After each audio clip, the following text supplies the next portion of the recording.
In the Lab, a Texans podcast that takes a different look at things. Drew Dougherty and John Harris have their lab coats and goggles on, and the Bunsen burners burning. Here's Drew. Well, hello, and welcome in the Lab. My name's Drew Dougherty. That's John Harris, and it's good to reach out and touch someone and high-five someone. Little high five. Yes, in the Lab, it's time to play True-False. Oh, boy. Sprung that on you. You didn't know okay. that was coming, did you? You thought something else was going to be the topic of discussion today. So, That came out of nowhere. You sure about that? 2022 All right, here we go. NFL Draft, True or False. Ooh, I love this. I've been telling you since basically like November that I've got an NFL draft crush on Marcus Jones just up the street. Yeah.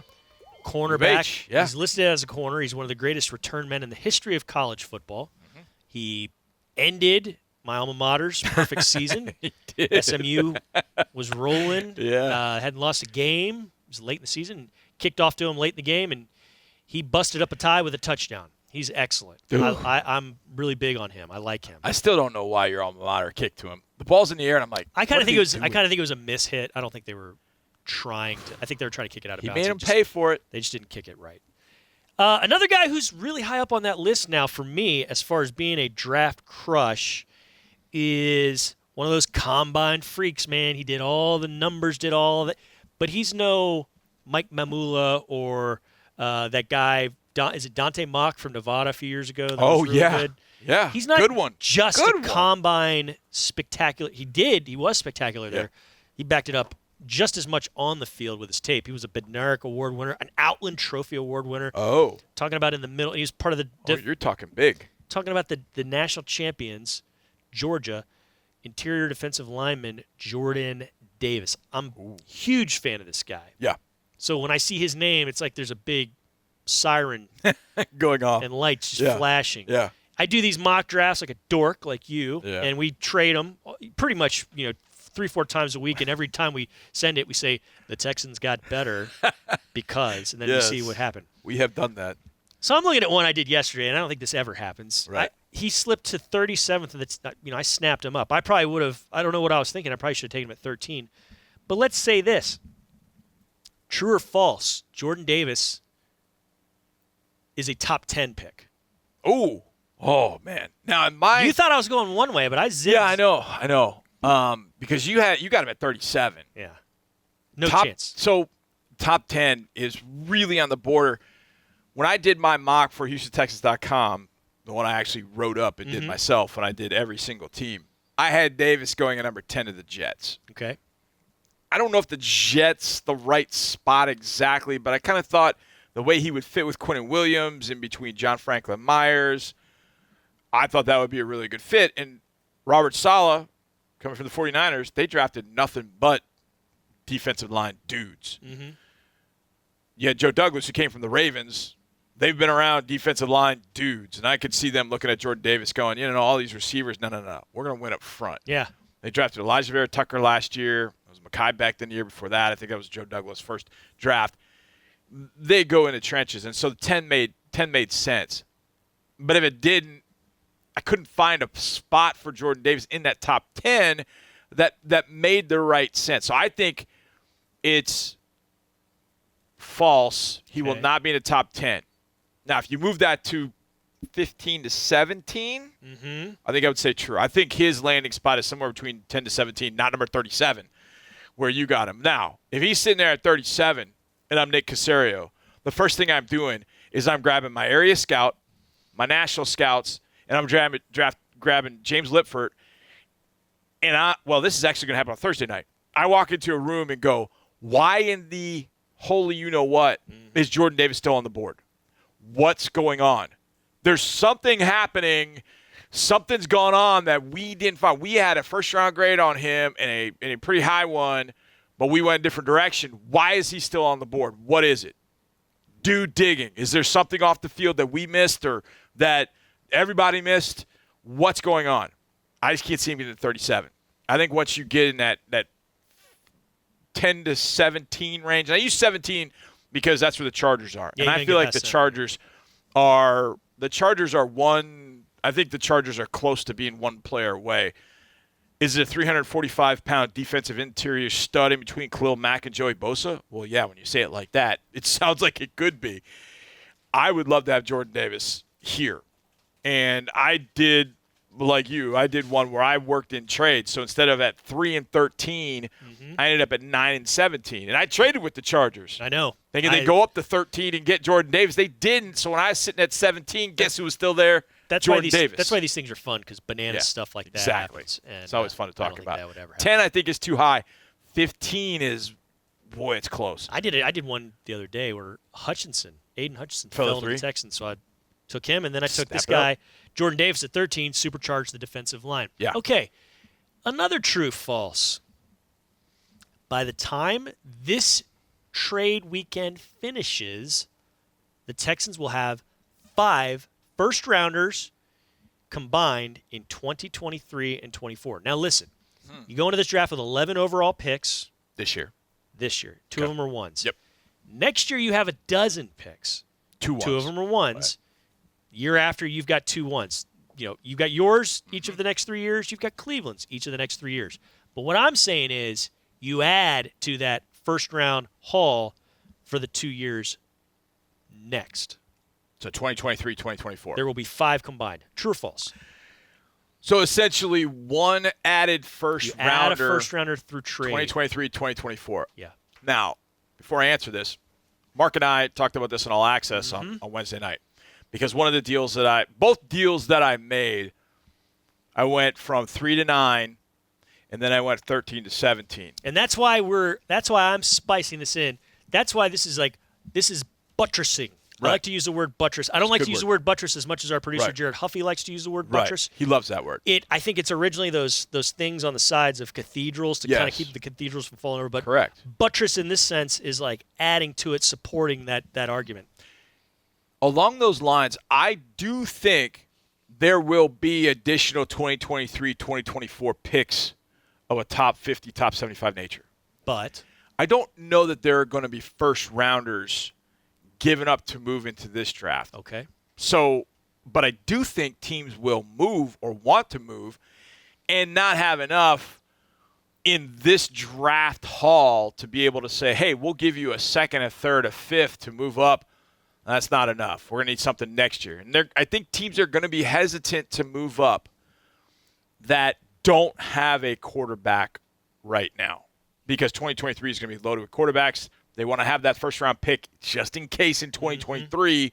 So I think they're going to be hesitant to give it up. But they may give up second and third rounders. In fact, the 2 deals that I made, and of course, it's just, as our friend Landry Locker and Figgy Fig like to say, EA Sports. It is. But it's fun to talk about.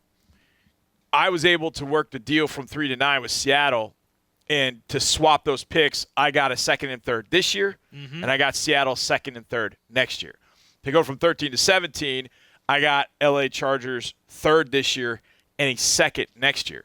So in 2023, I've got 2 firsts, 3 seconds, and 3 thirds. I'm drafted 8 times, presumably, in the top 50, or in the top 100 with those particular picks. So I think it's false. I don't think they'll get a first rounder. To do that, I think they would lose that opportunity. So if somebody says, hey, we'll trade you this, and next year's first rounder for your pick number 13. I don't know if they want to lose that opportunity to draft a player in this particular draft. They want to have the 2 picks, I think, in the first round. Now, it might come through where a team is like, look, we'll give you a second, a third, a fourth, a first next year, and a fourth next year. It might be too good. Ted DiBiase said, everybody has a price. At that point, you look at it and go, time out. We can never have too many Ted DiBiase, the $1 million man. References on this podcast. Everyone's got a price. I'm going to stop again and say one of the most memorable wrestling matches I've ever seen was late 80s. It was Saturday night's main event, I believe. DiBiase and I think Zeus. Yeah. They paid off the refs, and you saw the money coming out of the ref's pocket. Yeah. And the Hulkster lost a match. Okay. Did you cry? No. But I was outraged. Yeah, you have to be. I was outraged. You have to be. When Ted DiBiase is pulling money out of a briefcase and giving it to a ref, it throws off the integrity of the match. You can't do that. Point being, everything's got its price. Everything's got a price. So if you're going to tell me that, okay, we're going to trade 13 for a first next year and that's it. Well, wait a second. What do I get? I just push my first rounder to next year. And there's value in that. There's value in that because of the number of quarterbacks that could be there. Now, it doesn't tell you the Texans are taking a quarterback, but it just means you have a lot of ammunition. You have a lot of first-round spots where teams that might need a quarterback are going, hey, Texans are sitting there. We can go up there, trade with them. My gut tells me after 5 picks last year, making his trade with Deshaun to get multiple first-round picks in the future, they'd want to maintain those picks. So moving down, yes. Trading out, I don't think. And trading out what I think would be the way to get a first next year. So I don't think that'll happen. But second, third rounders, yes, I think that could happen. My next question is not going to be, true, Paul, do you think the Texans are going to trade the third overall pick? It's not going to be that one because we've talked about that ad nauseum since early mid-January. Gotcha. But with that in mind, it's not a true or false question. Okay. It's a which of these three. I think no matter what, I do think the Texans could trade. I think they could stay where they are. But I do think no matter what, trade or not, they're going to have two first-round picks at the end of the first round. Yes. So meaning they'll have taken 2 players when the first round concludes. Agreed. Now, I've got twins. My wife and I, Vita, have had 5 children. Our first 2 were twins. Boy and a girl. But we didn't find out their gender beforehand. There was no guess reveal. There was no exploding softballs of pink and blue dust or anything like that. Yeah. There was no. I guess if if there was a couple like Bonnie and Clyde did gender reveals, they'd have exploding dye packs, you know, with blue and red, or blue and pink. Anyways, poor comparison. You didn't set off wildfires in some area because of some none of that nonsense you did. What we did, almost said a bad word. We went into the birth with 3 posters, with a set of boy and girl name, a set of girl names, a set of boy names. So we had 3 posters, and we wrapped them in paper, and then I took them out and I unwrapped the paper when we found out it was a boy and girl. So are the Texans going to emerge from the first round with an offensive player and a defensive player? Okay. Or 2 defensive players or 2 offensive players? And I know that's all dependent on talent available at that spot, but what would you think is most likely to happen? 2 defense, 2 offense, or 1 of each? I think the least likely to happen is offense. Got it. I think the big majority of the reason I think that way is this feels like a very defensive-heavy draft. At key positions, at the edge, at corner. There are 2 stud corners, but beyond those corners of Stingley and Sauce, you've got Trent McDuffie from Washington. You got Andrew Booth from Clemson. Even you go on to the second, third round. You talk about Marcus Jones, play corner, probably could play the nickel. Zion McCollum from Sam Houston. I'd love to get him with pick 80 or right there, 107, 108, top of the 4th round. I just feel like this draft tends to be defensive. Next year's draft is going to be completely offense because you got all those quarterbacks that are coming in. I'm not going to sit here and tell you the offensive players aren't good, like Neil Aquanu, Charles Cross. Tackle position is very, very good. Beyond that, quarterback is not. Running back, you're more than likely not going to see one in the first round. Tight end, you're more than likely not going to see one in the first round. And the wide receivers are all very good, but there's no Jamar Chase. So I got a feeling that the wide receivers could be sitting there kind of twiddling thumbs because teams are like, no. We'll get to you guys later. Yeah. Somebody will then break the bank in the 16 to 20 range and go, okay, we're going to take Olave or we're going to take Jameson Williams, but it's going to push those guys down. I think teams are going to go snap up that defensive talent this year, go get an edge player. I think it's offense last. I think I'll go defense, offense in that order. I think 2 defensive players to add. Lovie Smith comes in as a defensive head coach. Nick Caserio working together with Lovie. Hey, let's go get some defensive studs and start getting that side of the ball rounding into shape the way we want. We got Laramie Tunsil to come back. We extended Brandon Cooks. Justin Britt came back on offense. You got Davis Mills. Are there still pieces needed? Sure. Absolutely. But where the pieces are, we'd all agree. Texans need running back, right? Sure. Well, you're not going to take a running back in the first But round. there's a zillion of them, it seems like, starting in the second, going all the way through the 7th. Right, exactly. There's a ton of them. And for that reason, I would say every one of them out, but I could see a team at the bottom of the first round, one of those playoff teams going, you know what, we're running back away. Man, the Buffalo Bills are like, you know what, Breece Hall, come on, man, let's go. We got all the – now that's 24, 25, but I could see a team doing that. Okay. However, there's going to be no more than one going in the first round. Texans need running back. They can get one in the second round, third round, fourth round. So, okay. So at that point, I think it's defense, offense would be at the end. Let's wrap it up then with that in mind. Okay.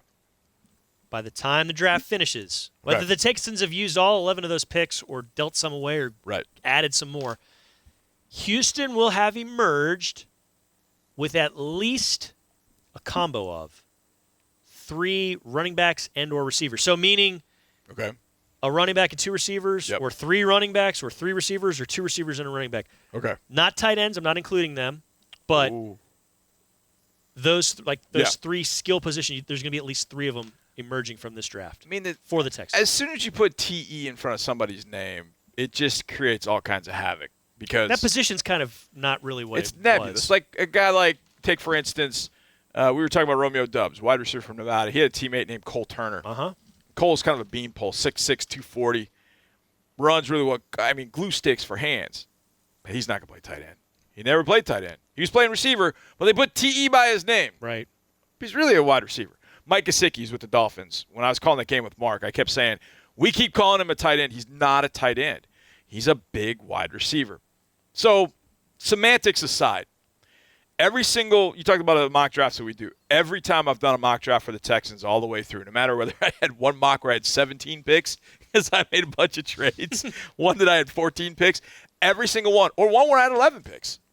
Every single one of them I've come out of there with 2 running backs. Yep. Every one. 2 running backs and a wide receiver. 2 running backs and a wide receiver. I want to get better in the trenches, but let's say they stick at 11 picks. I feel like it's a kind of a 7-4, 6-5 sort of balance. So 4 or 5 players offensively.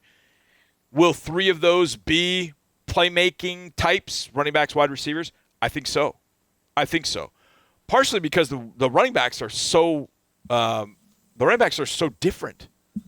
I've always looked at it and thought 2 different. I could take James Cook, who's kind of running back, wide receiver hybrid, and then I want to hammer Hassan Haskins.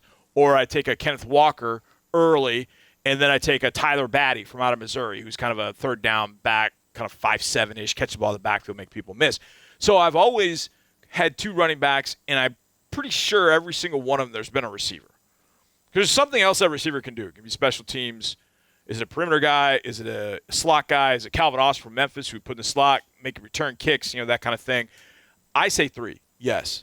I think it's going to be 3 pass catching, runners, whatever, however you want to put them together. And if they draft Cole Turner, I'm claiming him as a wide receiver to make sure that I am right about this one. Hot sports opinions. All right. Well, we appreciate you checking us out here on In the Lab. So much fun to do this with this guy. It's good to see you like that. We usually do this on Zoom. But we appreciate you all listening and watching, and we appreciate Jared Huff for putting this all together. He's like Geppetto, the puppeteer, putting things in motion and just making this happen. And he doesn't really use the word buttress all the time. That was a joke. And anyways, we also appreciate Tyler Suddarth for drinking his water, staying hydrated the way he should. Off to the side. He's raising that water up high. And you should drink your water as well, because water is an excellent, excellent medicine of sorts. And it's not even really a medicine. You don't need to get it prescribed by a doctor. You can just turn your faucet and stick your head under and drink it like that, or you can put it in a cup. Yeah. Simple. Until next time, this has been In the Lab.